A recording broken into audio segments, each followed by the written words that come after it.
लेकिन अभी भी बहुत से लोगों को सही रास्ता नहीं पता, एक सही मार्ग नहीं पता कि आरती कैसे करें, पूजा पाठ कैसे करें। तो आप एक बारी हमें एक सही मार्ग बता सकते हैं कि हम अगर किसी भी अपनी देवी देवता की, अपने भगवान की पूजा कर रहे हैं तो उसका एक सही रास्ता क्या है करने का? देखो, अपने मन से पूजा करो। आप जिसको, जो आपका इष्ट है, जो आपकी कुल देवी है, जो आपके पितृ है, आप ब्रह्मा को मानो, विष्णु को मानो, महेश को मानो, जहाँ जैसी आपकी भावना है आप उनकी पूजा करो और नियम और विधि से करो। भले ही आप 2 घंटे करने की आवश्यकता नहीं है। अगर दिल और अपनी इच्छा से काम करें ना, तो आप भले ही 2 मिनट पूजा करो, परंतु अपने दिल से करो, भगवान से तार जोड़ो। एक दिखावा अलग चीज होती है। आजकल हम देखते हैं कि वो 1 घंटे तक बजाता रहता है और उसका दिल दिमाग कहीं दूसरी जगह लगा हुआ है। वो पूजा नहीं है।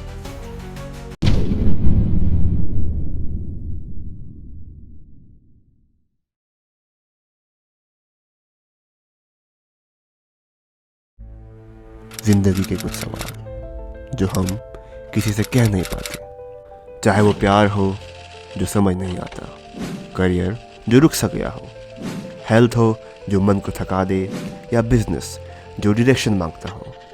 हर प्रॉब्लम का एक सलूशन होता है, बस ज़रूरत है एक सही गाइडेंस की। टीवीटी पर हम सिर्फ बातें नहीं करते, हम पूरे फोकस के साथ काम करते हैं और रूट लेवल पर प्रॉब्लम सॉल्व करते हैं। चाहे हो लव, करियर, हेल्थ, बिजनेस या जो भी सॉल्यूशंस, यहाँ सब मिलेगा। सर्टिफाइड एंड ओरिजिनल, बिना किसी दिखावे के, बिना किसी रिवाज के, जहाँ आपकी डिटेल्स भी कॉन्फिडेंशियल और आपका पैसा भी सेफ।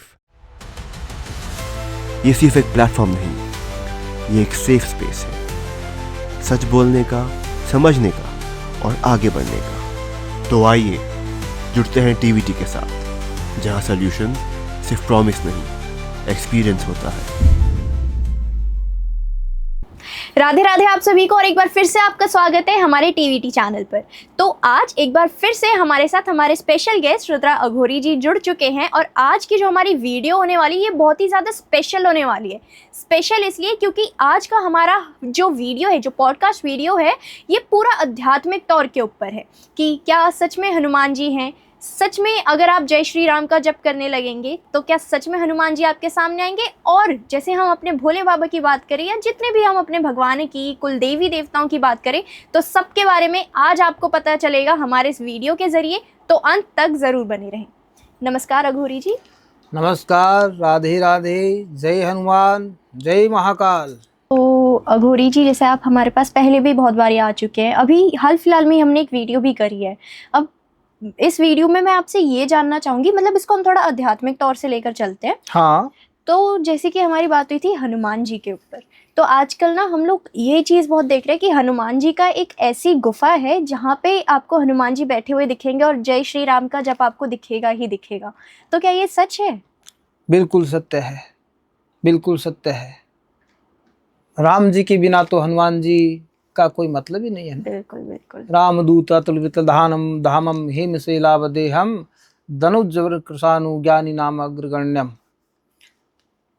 ज्ञानियों में, बुद्धि में, बल में, शक्ति में हनुमान जी से बड़ा इस कलयुग में कोई दूसरा देव नहीं है। बिल्कुल, है ना। तो जहाँ हनुमान जी की उपासना है ना, वहाँ राम जी की उपासना अपने आप हो जाती है। और जहाँ राम जी की उपासना है वहाँ हनुमान जी अपने आप आके बैठ जाते हैं। राम कथा, हम पीछे वहाँ कामाख्या में थे तो वहाँ एक बहुत बड़ा आयोजन था, राम कथा का आयोजन था। वहाँ एक घटना घटित हुई थी। एक वृद्ध व्यक्ति एक कोने में आके बैठ जाया करता था, और 7 दिन की वो कथा थी। 7वें दिन हमें पता चला कि वो ही हनुमान जी थे। हनुमान जी थे वो, क्योंकि वो एक साइड में आके बैठ जाया करते थे, पूर्ण कथा होती तो उठ के चले जाया करते थे। और 7 दिन के बाद हमें उनको ढूंढने का प्रयास किया कोई अता पता ही नहीं था उनका। फिर जो कथा करने वाले पंडित जी थे ना, बहुत बड़े विद्वान थे, भगवान के भक्त थे, तो उन्होंने कहा कि वो साक्षात बजरंगबली का ही रूप था। जहाँ भगवान राम की कथा होती है ना, वहाँ हनुमान जी अपने आप आ जाते हैं। बिल्कुल। तो जैसे हमारे पवन पुत्र हनुमान जी हैं, तो इनके बारे में हम अक्सर ये भी सुनते हैं कि ये कलयुग के देवता है और इनको प्रसन्न करने में किसी को भी ज़्यादा समय नहीं लगता। हनुमान जी को प्रसन्न करने में आज के समय में भगवान शंकर और उन्हीं के रुद्र अवतार हनुमान जी, इनको प्रसन्न करने में कोई समय नहीं लगता। नाम मात्र से प्रसन्न हो जाते हैं। वो कहते हैं ना, कलयुग केवल नाम आधारा, सुमिर सुमिर नर उतरो पारा। इस कलयुग में भगवान को पाने का एक ही जरिया है, मंत्र जाप। मंत्र जाप,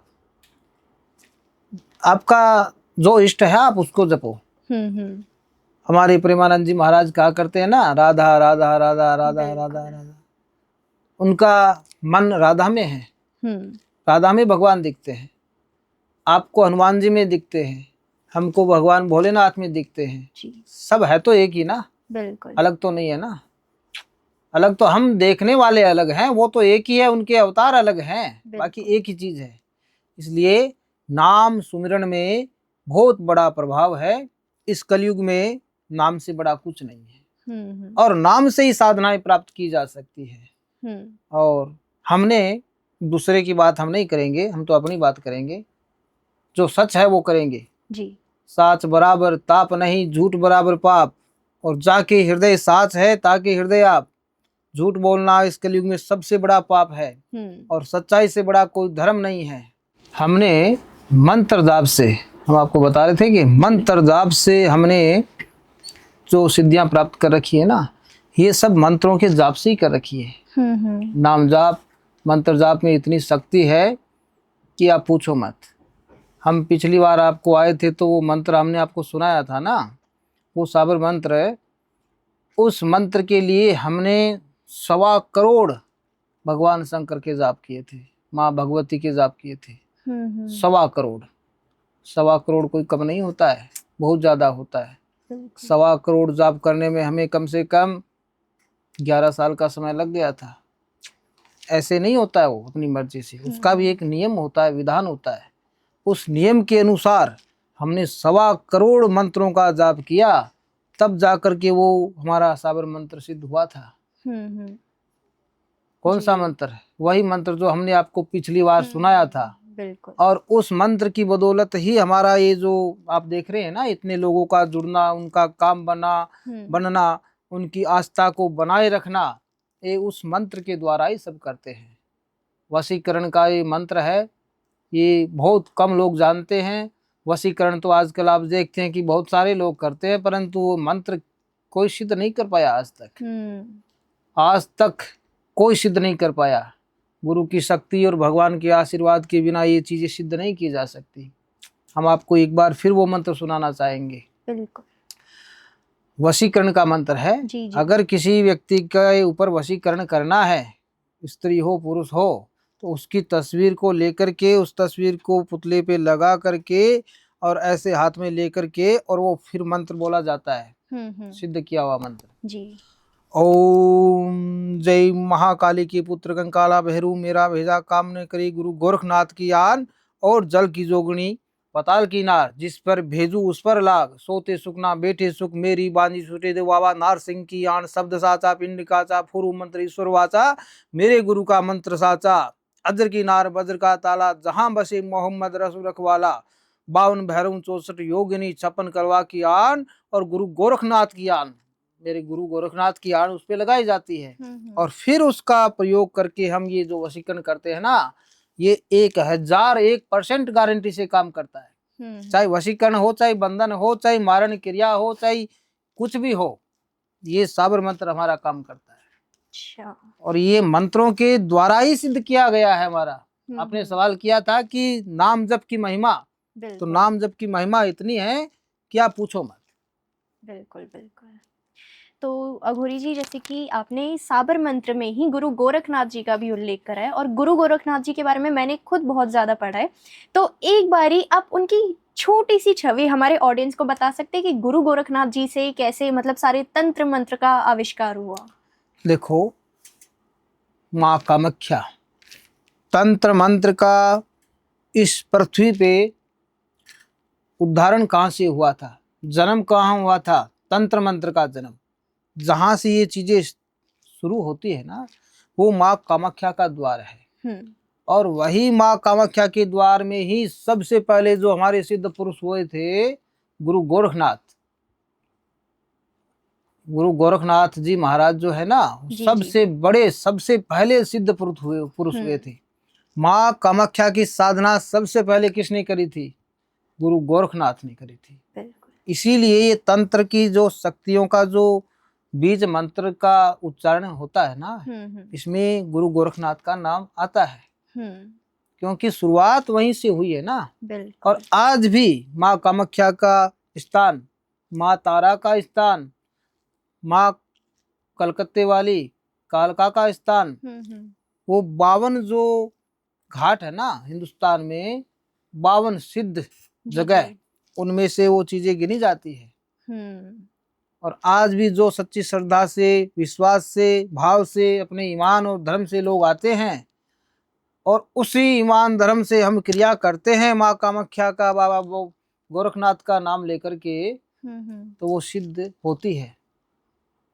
सदियों पुराने थे वो, आज नहीं है, सदियों से चला आ रहा है और आज भी उन चीजों का प्रभाव लोगों को देखना मिलता है। बिल्कुल चमत्कार होता है ना। बिल्कुल। जब आपका काम 10 सालों से अटका हुआ है, आप हमारे पास आ गए और भगवान की कृपा से वो काम हमारे माध्यम से बन गया, तो मानना पड़ेगा या नहीं पड़ेगा? बिल्कुल मानना पड़ेगा ना। तो ये भगवान की कृपा है, सब अपना कुछ नहीं है, होता है बहुत कुछ होता है। बिल्कुल। तो अघोरी जी, हम ना जब आरती करते हैं माता रानी की, तो उसमें हम एक स्पेसिफिक ये लाइन सुनते हैं कि 64 योगिनी गावे नृत्य करत भैरू। तो आप एक बारी हमें बता सकते हैं कि 64 योगिनियाँ क्या हैं ये? देखो, 52 भैरू, 64 योगिनी,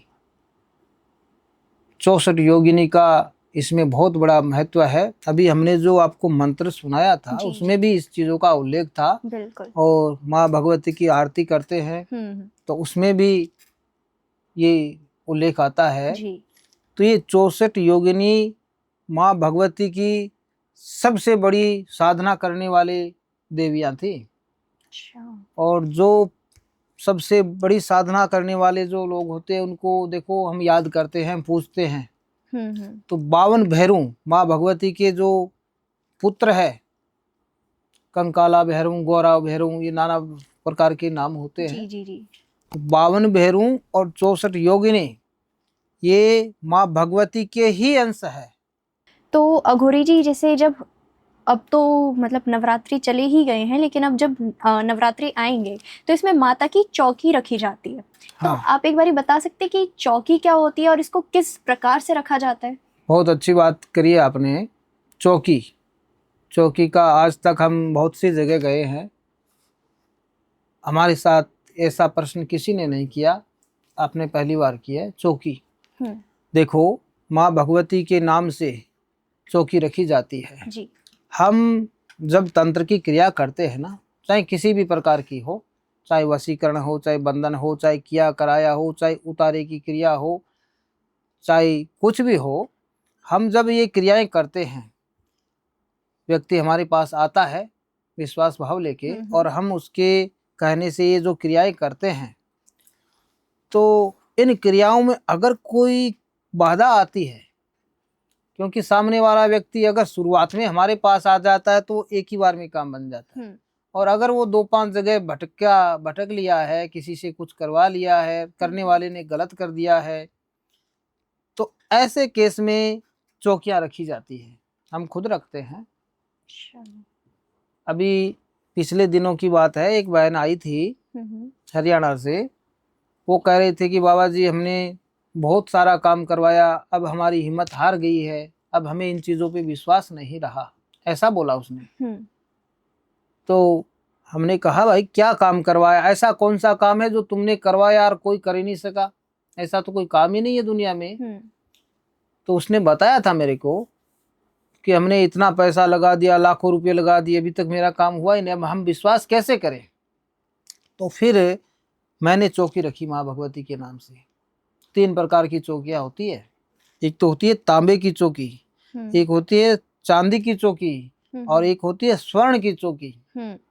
3 प्रकार की चौकियाँ होती है और ये चौकियाँ रख करके अगर किसी भी प्रकार का तंत्र का काम किया जाए ना, तो वो ये समझो कि कोई रोक ही नहीं सकता, त्रिलोकी में कोई नहीं रोक सकता, 3 लोकों में उसके काम को बनने से कोई नहीं रोक सकता।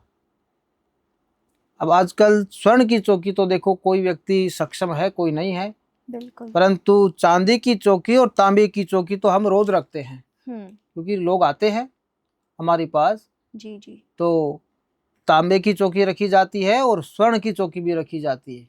अगर आपने 10 जगह काम करवा लिया किसी भी प्रकार का और अगर आपका काम नहीं बना तो हमारे पास आओ, ये चौकी रख के देखो, हम आपको गारंटी से कहते हैं कि आपके काम को कोई रोक नहीं सकता। चांदी की चौकी और स्वर्ण की चौकी 3 से 4 दिन के अंदर अंदर व्यक्ति का काम बन जाता है। भले ही आपने 10 साल बिता दिए हो उस काम को करने में, नहीं हुआ हो, परंतु 3 से 4 दिन में चौकी रखने से काम बन जाता है। हाँ।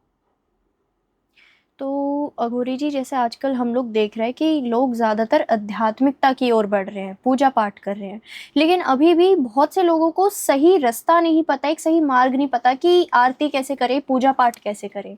तो आप एक बारी हमें एक सही मार्ग बता सकते हैं कि हम अगर किसी भी अपनी देवी देवता की, अपने भगवान की पूजा कर रहे हैं तो उसका एक सही रास्ता क्या है करने का? देखो, अपने मन से पूजा करो। आप जिसको, जो आपका इष्ट है, जो आपकी कुल देवी है, जो आपके पितृ है, आप ब्रह्मा को मानो, विष्णु को मानो, महेश को मानो, जहाँ जैसी आपकी भावना है आप उनकी पूजा करो और नियम और विधि से करो। भले ही आप 2 घंटे करने की आवश्यकता नहीं है, अगर दिल और अपनी इच्छा से काम करे ना तो आप भले ही 2 मिनट पूजा करो, परंतु अपने दिल से करो, भगवान से तार जोड़ो। एक दिखावा अलग चीज होती है। आजकल हम देखते हैं कि वो 1 घंटे तक बजाता रहता है और उसका दिल दिमाग कहीं दूसरी जगह लगा हुआ रहता है। वो पूजा नहीं है, वो पूजा नहीं है। 2-2 घंटे आप बैठे हैं, आपका दिल दिमाग कहीं दूसरी जगह चल रहा है, तो वो तो एक दिखावा हो गया ना, आडंबर हो गया ना। बिल्कुल। भक्ति दूसरी चीज है, भक्ति वो दिखावा नहीं है। हम लोग करते हैं तो शमशान के घाट में रहते हैं, वहाँ कोई भी व्यक्ति हमारे पास नहीं आता, और जो आता है तो आज्ञा लेके ही आता है। एकांत जगह में भगवान की भक्ति होती है। और हमारा मतलब ये नहीं है कि आप गृहस्थी में ना, गृहस्थी में भी होती है, परंतु जो करना है वो अपने दिल से करो, बिल्कुल, वरना मत करो। अब हमारे पास लोग आते हैं तो कहते हैं बाबा जी ये किया वो किया। भाई गलत जगह जाते हो, बिना मन से काम करते हो, सामने वाला व्यक्ति अपने दिल से कोई काम करता नहीं है तो कैसे काम होगा। हम तो जो देखो झूठ नहीं बोलते, हम तो जो करते हैं वो अपने ईमान धर्म से करते हैं, और जितना करेंगे उतना एकदम 100% करेंगे। और अगर हमसे नहीं होगा तो हम आपको मना कर देंगे कि भाई ये काम हम नहीं करेंगे, बिल्कुल हम नहीं कर सकते, हम मना भी कर सकते हैं। और जो काम हमने ले लिया ना उसको करने की हम गारंटी देते हैं, ऐसे नहीं करते हैं। तो अघोरी जी, एक मेरा अंतिम प्रश्न है आपसे कि आजकल हम ये देख रहे हैं लोग अपने कुल देवी देवता को भूलते जा रहे हैं और ही अपने भगवानों को, मतलब यूँ कहे कि जीसस को या किसी और ही भगवानों को पूजने लग जा रहे हैं। तो क्या ये एक सही तरीका है? नहीं, गलत तरीका है, गलत तरीका है। अब जैसे हम भगवान शंकर को पूजते हैं, हम सनातन में पैदा हुए हैं और सनातन हमारा धर्म है, तो हम किसी दूसरे को कैसे पूज सकते हैं? भगवान एक ही है, हम वो नहीं कहते कि भगवान अलग है, परंतु धर्म अपना अपना होता है ना। और धर्म भी एक ही है, हमारा सनातन धर्म, तो बाकी तो सब पंथ है। बिल्कुल। और जैसी आपकी भावना आप उसको पूजो, कोई दिक्कत नहीं है। हम किसी के ऊपर वो चीज़ें नहीं करना चाहते, परंतु भगवान एक ही है।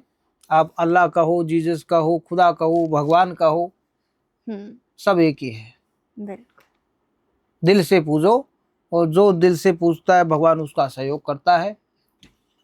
बहुत अच्छी बात है आपकी, होना चाहिए जी। आपको कोई प्रश्न पूछना हो तो आपके मन में कोई जिज्ञासा हो, कोई लालसा हो, कोई आपके सवाल अधूरे हो, तो हमारी नंबर यहाँ स्क्रीन पे दिए गए हैं नीचे, आप संपर्क कर सकते हैं। भगवान ज़रूर आपका काम बनाएगा। जय महाकाल।